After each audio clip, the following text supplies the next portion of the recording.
yayasan punya koperasi, PO 11 karung. Yang datang 9. Yang datang 9 karung. PO 9, yang datang 7 gitu aja gitu. Yang datang 7.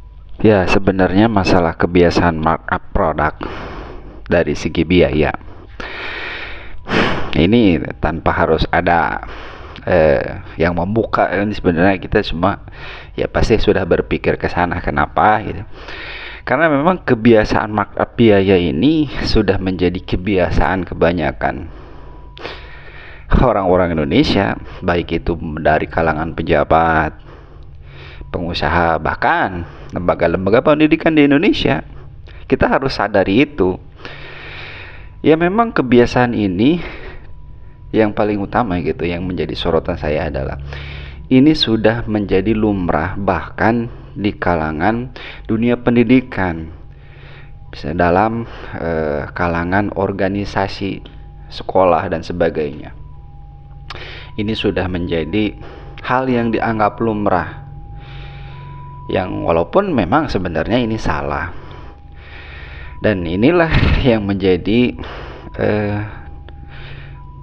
kehancuran moral kita, karena dianggap sudah biasa, dianggap normal, walaupun ya sebenarnya salah.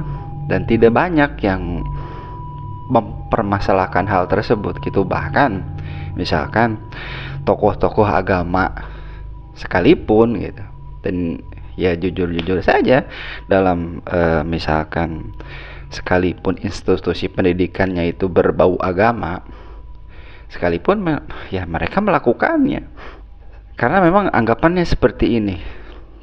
Kalau misalkan pengalaman saya gitu, ketika misalkan biaya dalam operasional atau pengadaan bahan itu misalkan 10 juta, harus di markup menjadi 15 juta karena kenyataannya dana yang turun itu akan lebih rendah dari apa yang dicantumkan di proposal.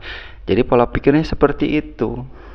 Jadi untuk mengantisipasi dana yang turun itu lebih rendah dari apa yang diajukan, maka proses markup ini seakan-akan dilegalisasi, diperbolehkan.